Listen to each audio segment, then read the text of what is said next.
Hey, good morning. I think we're going to go ahead and get started. So this morning, I'm pleased to welcome two representatives of the larger group, that is the Soil Sisters and Brothers. And today, we have Chris Bowles and Lanier Gartland, who are going to present on behalf of the group about all of the continuing work that they have been doing and continuing on the good work of others before them as far as keeping our grounds free of invasives as much as is possible and making sure we're encouraging native species and wildlife to make St. Stephen's their home. So Chris and Lanier? Lanier's first.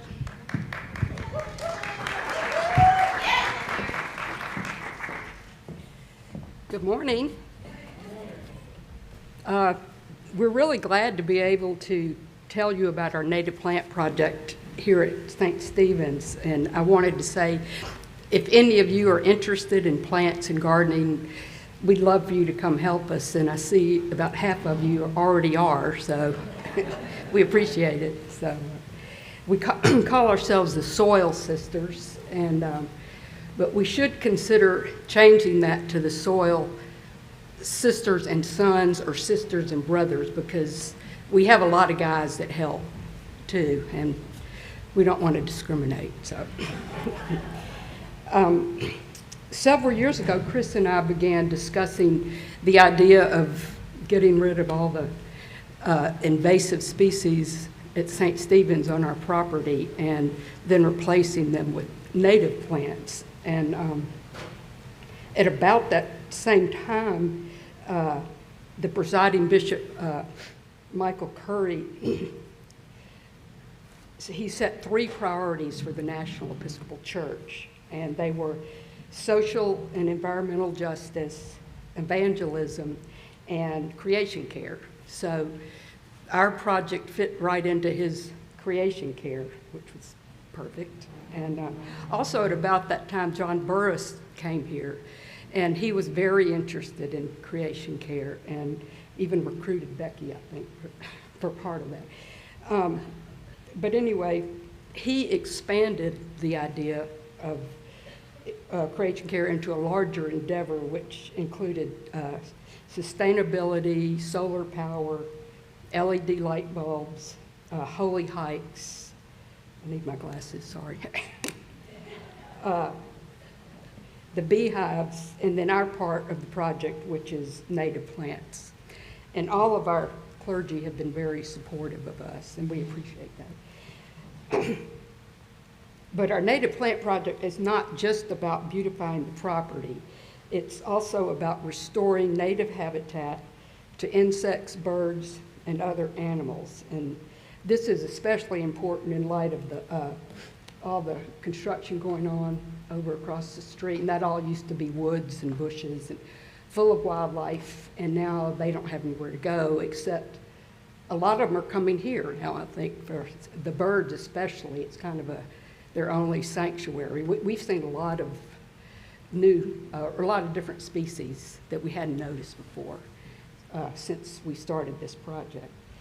And then native plants and native insects have been here for thousands of years and have evolved together in a balanced ecosystem. They know what to do to benefit each other. And when non-native species are introduced, this balance is disrupted. And native species begin to decline because they're crowded out by the invasive non-native plant species. And native insects are often unable to eat alien plants. For example, a native tree such as a white oak can support between 400 and 500 different moth and butterfly species. And the larvae of these insects are the main food supply for many bird species. Whereas a non-native tree might support only one insect or none. So in making the right plant choices, we're able to restore habitat, and in doing so, we are answering our call to be good stewards of God's creation. And a turning point for me in my interest in native plants is when I read this book, Bringing Nature Home, How to Sustain Wildlife with Native Plants. It's by Doug Tallamy. I gave one to Virginia last year, and the clergy. Anyway, and one point that it makes is that by planting native plants in our yards, we can restore habitat 1 yard at a time. Just 1 or 2 native plants would be good. Even more is better. But this book also has a good list of recommended native plants for the Southeast, bushes, shrubs, flowers in the back. And also in the St. Stephen's Spring Summer magazine, that article that Becky wrote also has a list of native plants for our area. And many of these we put out on our property, so you'll see them around here. Anyway, so Chris is going to show some slides.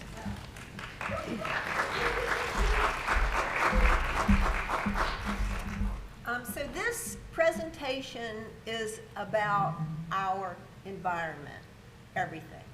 And it is a long, long process. Back in 2017, Martha Videz, who was an early congregant,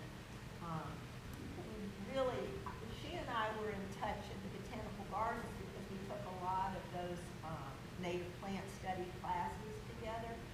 And she got over here and she started coming back to church and she started to get a bug in her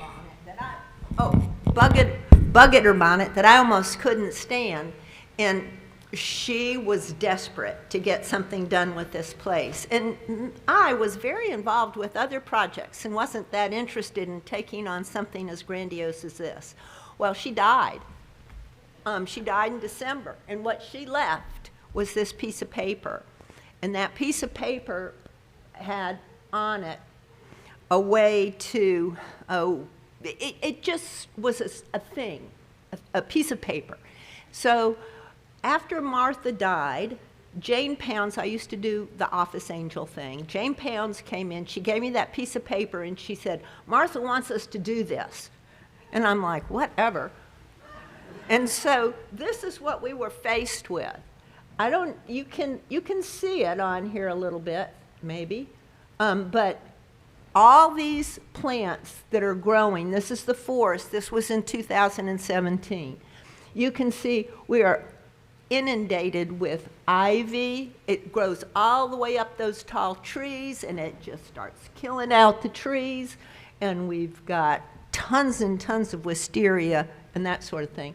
But these are examples of what the yard looked like when we started. And I think you can see what a tangled mess it was. So this is sort of some more pictures of the same thing.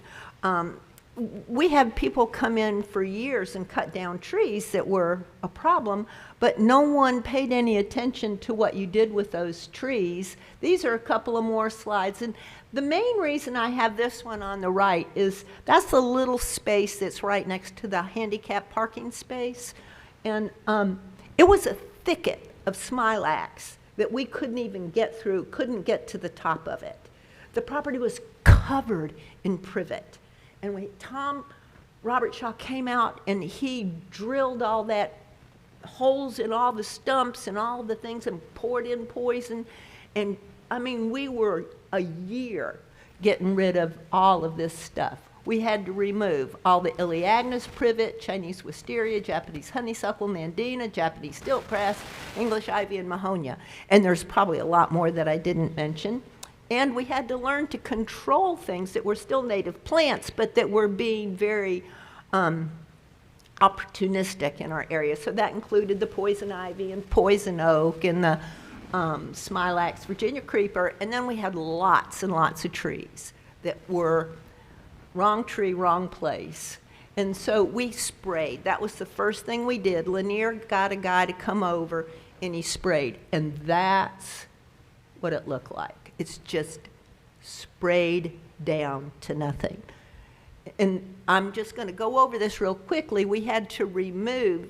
So every time you see that blue stuff, that's Roundup with dye in it, and we're poisoning and killing everything. And if you don't do it, whoops, wrong button. Whoop, never mind. Right, whoop, never mind. I don't know what I've done here. Okay, oh, I'm pointing it in the wrong direction. That's what you told me. Okay, so this picture right here in the top corner is an elm tree that was cut down. And now that elm tree is doing nothing but growing sprouts. So for us, it didn't accomplish anything to cut the tree down, because now we have to cut down all of those little pieces that are coming up. So that's why it was real important for us to learn the proper method for removing those woody plants so that they wouldn't come back. So this is what it looked like pretty much in the beginning, after we removed the Elaeagnus across the front, and after we just basically sprayed everything. And then we started growing and acquiring native plants to put in. But what we found was that when we cleared out all those invasive species, all these things started appearing on the floor of the forest that we hadn't seen before. So we've got special ferns that you don't see them everywhere. They're kind of rare. We have uvularia. I've never seen it growing in the native like that, but it's just coming up. We've got trilliums, we've got vaccinium, and we knew that bush was there. But when we cleared the canopy, it was able to get sunlight and bloom, and it's beautiful. We have a parsley hawthorn out on the front drive on Crosshaven, and it's one of the prettiest parsley hawthorns, but you couldn't even see it. It was covered with other things. So we cleared it out, and it's got these beautiful flowers. We found this adder's tongue. I've never seen one in the native before. We've got wild lettuces. We've got all kinds of goldenrod. We've got this little cinquefoil, butterfly pea, partridge berry. We opened up the ground, and there is rooms full of partridge berry on the floor, and they have those beautiful white flowers, and they turn to red berries, and it's a beautiful carpet for a forest floor, which is very inviting to all of our little critters. And there's other ones, spiderworts, they're everywhere. We got partridge pea, and we've cleared it out, and we've got all these native grasses that are starting to come up. We've got hairy sunflowers, alum root, who'd have thunk it? Came right up. Hearts are bursting everywhere. Got American hollies. And then we started adding native plants. So we added native hydrangeas, ferns, ironweed, sumacs, redbuds, beautyberry, asters, native azaleas that should be lining the drive as you come into the church parking lot. But they're babies. You know the adage, sleep, creep, leap? We're on creep. So we have next spring, we may see some leaps, so we'll have to keep our eyes open. We put in a bunch of these Ryan's Pink asters, and we've got that false aster up at the top, and it makes a real pretty combination. And then along the path that goes back to the outside chapel, Lois has been very hard at work planting creeping blue phlox. It's filled with phlox, it's filled with daffodils, wood poppies, you name it. We've got it all along there, and this should be a cheer. We said that last year, but this should be a cheer. We planted, because of Camp McDowell, we planted this big leaf magnolia that's, as you look out the nave, it will be what you see, and it's going to be huge, and in front of it we have some small fringe trees, so that will be wonderful, and it's grown. You can't tell how big it is because we didn't have anybody beside it, but it was tiny, and now it's bigger than Lois. We planted a lot of hydrangeas, black-eyed Susans, cardenomy, green and gold, witch hazel, Alabama snow wreath. Uh-oh, spelled wrong. And I don't know if any of you know Jenny Lusk. she's a real old-time native gardener. And Jenny would let Lois and Lanier and I go over to her house. And actually, Larry Stevens worked with us too. And we would go to her house and we would dig plants, pot them up, bring them back, grow them out, and put them in the forest. We planted a longleaf pine. That was in honor of Martha Bedez, and it's huge. And then we've got this large planting of these black-eyed Susans. And it's not showing up as pretty as it is, but it's really pretty. And then Lanier got us a wildlife certification, and I'm going to show you a little bit about the habitats or the animals that we've seen. Eastern towhee, this eastern phoebe, right here, that little bird follows us around. When we come on Mondays or Tuesdays, he's hopping on somebody's shoulder or somebody's head. I've seen people go, whoa, whoa, what's that? Because you don't know, because it's a flutter, and it just lands on you. So he's been a real friend, and we see that the leaves are getting eaten. We got a little goldfinch in there eating on the sunflowers. We've got bluebird house up. We've seen lots of butterflies. And you'll see in the forest floor large areas of what doesn't look like you would want it to look necessarily, but it's a habitat for critters. It's a place for them to hide. It's a place for them to be. It's a place for them to find food. It's a safe spot. So we have 2 or 3 of these big brush piles, and they're convenient too because we have no place to put our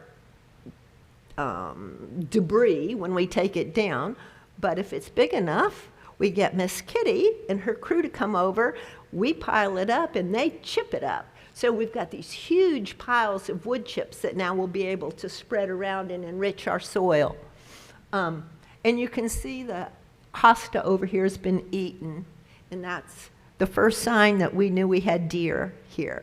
And they ate off all the Annabelle hydrangeas that we planted. So there's good things and bad things. Not terrible, but this is a look from the path into that new arbor that was built right there, and you can just tell that it's a beautiful forest floor. It's just not got anything that's going to trip you. It's not got anything that's going to block your view. It's just beautiful. And part of what we learned when we have been involved in this project is that we've really had a good time growing our little community of people. And we've got work days, and we've got big parish-wide work days. The Soil Sisters work on Monday or Tuesday. It's kind of loosey-goosey. And then we did have that big daffodil planting, and so these are just pictures of us at work. You see that huge auger? They drilled holes to put in our the new trees we were planting. We completely denuded that island in the middle. We filled it up with compost from Mountain Brook and covered it with pine straw. And we've got planted in there, this is Lois's design, all kinds of plants that are real airy and loose. So it'll be like oak leaf hydrangeas and Alabama croton. So those are plants. Alabama croton is native to Alabama. In fact, it's endemic to Alabama, which means it's the only state in the whole country or the whole world where it's naturally found. And Alabama has a lot of endemic plants. Probably, I think we have the second most of any state in the Union. We have a wonderful environment for native plants and whatever. Okay. Then this is another snap of us all working together. And then we had our little daffodil thing where we planted all the daffodils, and you can see how pretty they are. And we've planted another 200 this year. So every year if we plant a few daffodils, they're not native, but boy, are they cheery. And there's the Soil Sisters hard at work, and brothers. And now this is the good part. This is the before and after. So you can really get a sense of what this work is doing. So on the left, this is when you first drive into the church, is you couldn't even see through that. It was such a dense thicket. And we've opened it up, we've allowed that dogwood to grow, we've taken out all the big trees and all the little elm suckers and stuff. This is the corner of the parking lot by that handicap. This is where the thicket was, right here. You couldn't, it was black. You couldn't, if you were driving on this street, you couldn't even see into there. And so that's all gone. That's where that thicket was, right there. And it's really much nicer. This is the path along the way. You can see the bench covered and all this stuff around it. Now it's cleared out. Then this is another picture of the path complete. I mean, you couldn't even really walk the path. It was covered with poison ivy, wisteria, honeysuckle, and English ivy. So, and then this is the front of the church. So I don't know how many of you remember the Elaeagnus that went right across the front. Elaeagnus is a really bad plant for the critters. It's a pretty landscape plant, but it doesn't have any place in a native garden, and they're very invasive. You're going to find these plants growing in the woods. So if you have Elaeagnus, my advice to you is get rid of it. So this is looking at the front where that big silver kind of thing is. When you walk up around that sidewalk, the before, you can't even see through to the magnolia, and over here, it's all cleared out underneath, and it needs more work. We constantly have to be pulling weeds, but moving forward, so this is a picture of the forest floor now. That's pretty, isn't it? Just little things coming up, and you see those little blue flags? Lois is obsessed. We put a flag every time we plant a plant so we know what the plant is, and we know where it is, and we know to look to see if there's something still there. But we have a long way to go. And this is a picture of the parking lot right across the street. That's the back wall of that parking lot. And you can see that it's just filled with things that don't need to be in there. It's originally pine trees and forsythia, and now there's no telling what's in there. But we got to get to that. That's not even on the list. And this is a picture of the grounds. This is where we've worked, right here.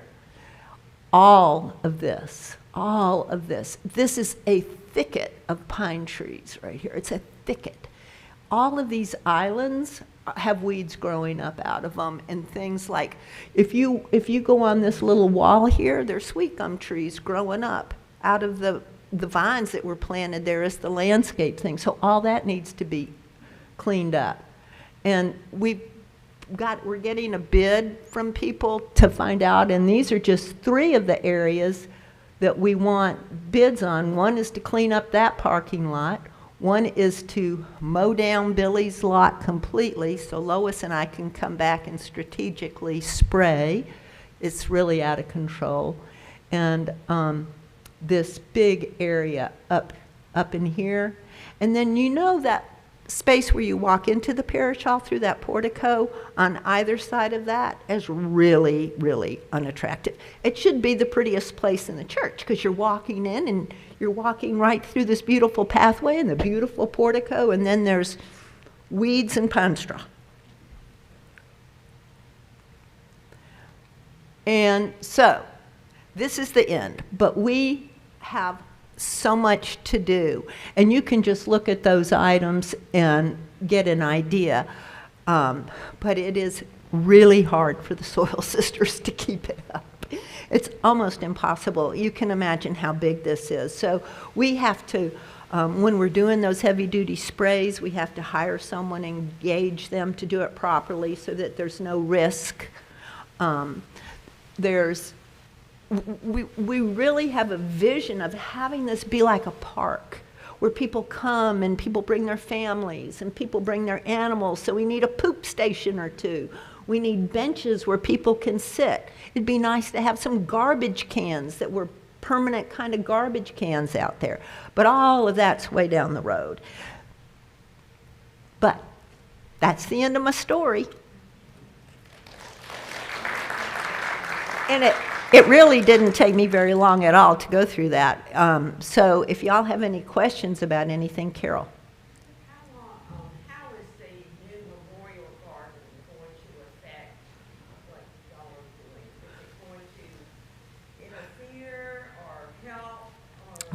That is one thing that I meant to mention.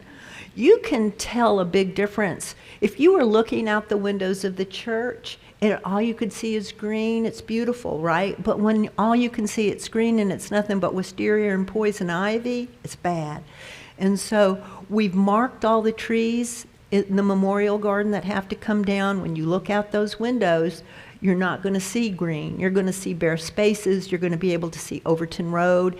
And we're going to put a big screen all the way down Overton Road. Lanier's going to look to see if the city of Vestavia has some kind of funds available to help us with a little community project there. We've got to just concentrate on making sure that everybody knows it gets worse before it gets better. So, and it's kind of tough because you just want it to be so pretty all the time, but it can't be. So it's not going to interfere. We haven't done anything back that way. We started off trying to, but it was so out of control we couldn't do it. And we didn't know where to step in the memorial garden, so we just didn't do that. But we've worked with John Wilson he's a landscape architect, to pick out all the native plants and to decide where we wanted to put things and how it's going to be beautiful, but it won't interfere with us. There'll be some non-native things there that they need. And non-native's not bad. It's just you need natives with non-natives so that you can encourage the critters and the bees. And Lanier told you about the white oak. I mean, we're strategically keeping white oaks, and we're making sure that they're free from debris so that there's nothing growing up them, so they can be spectacular.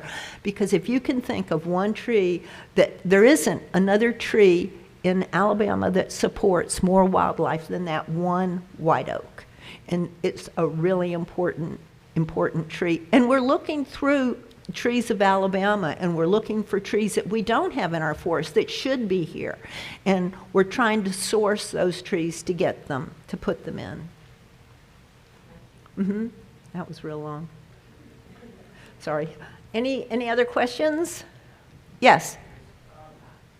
Thanks for that wonderful presentation. Once you've gotten this done and you've gotten it accomplished, what will be needed in years going forward to keep it from becoming overgrown again? I mean, what's the plan for that? Well, that's one of the problems, Mike. We have we don't really have a long-term strategy for this. All we know is what we need, and we need it at the moment.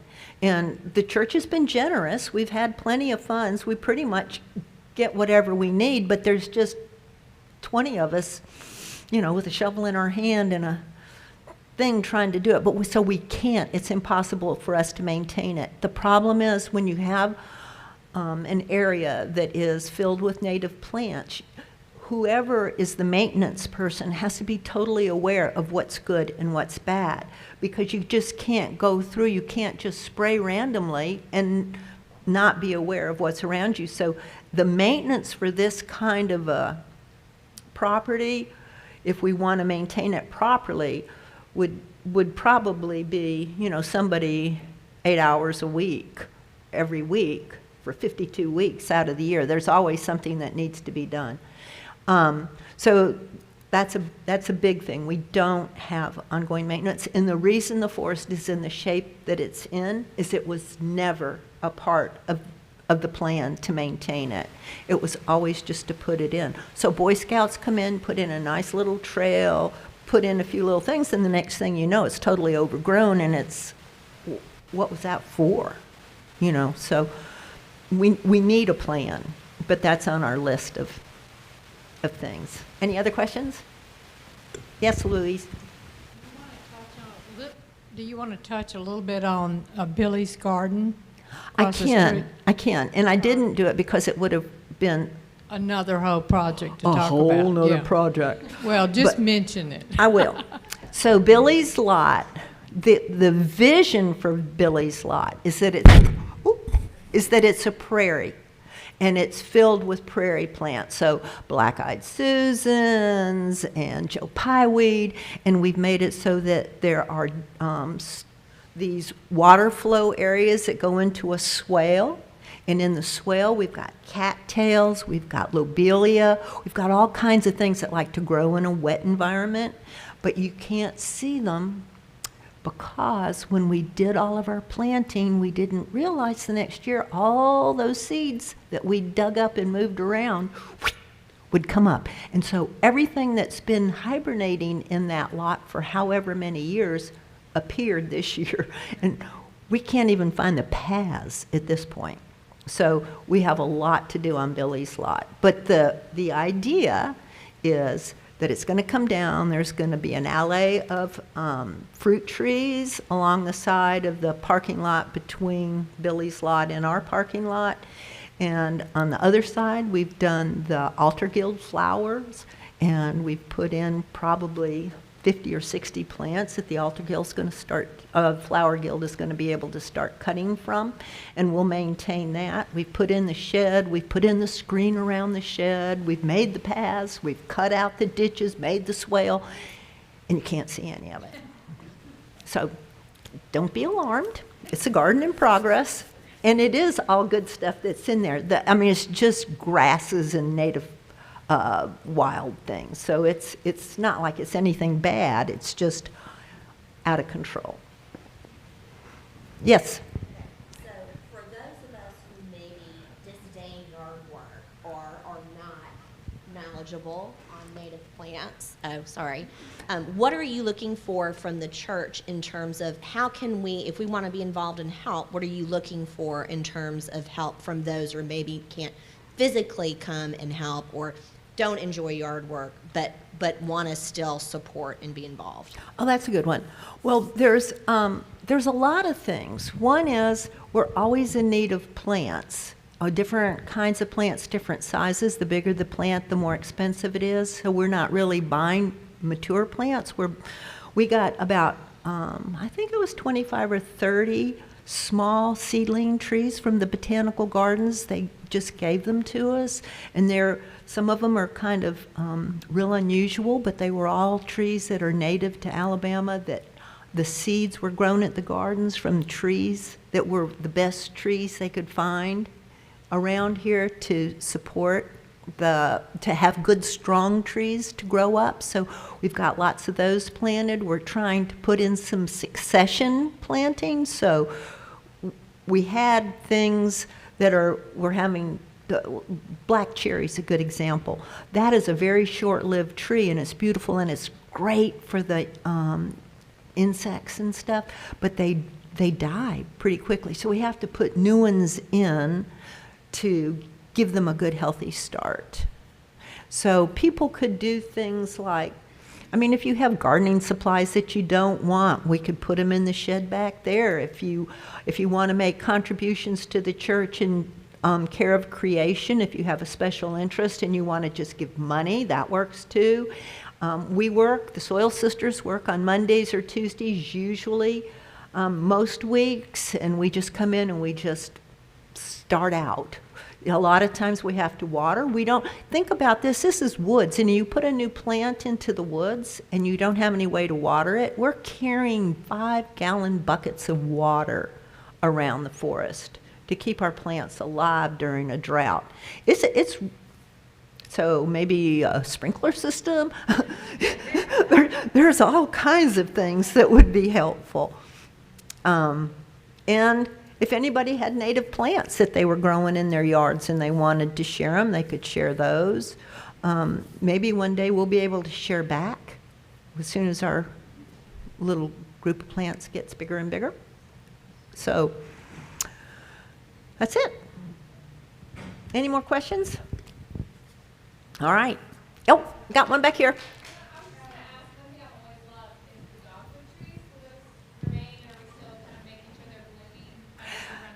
The dogwood trees are dying off pretty bad. You know, they have that anthrax, whatever that virus is. And the ones that we have, we're being very careful to keep. And part of the plan on the Memorial Garden is to add about 15 more dogwoods. So we'll have a little river of dogwoods. But then you have to keep planting them after every several years because you have to be careful because they're going to die out if they get that. But we're trying to find virus-resistant varieties. So maybe that'll work out. But yes, we want dogwoods. And there's a little one in the island down there that just volunteered itself, and it's already this big. I'm so proud of it. Okie doke. Well, thank y'all so much.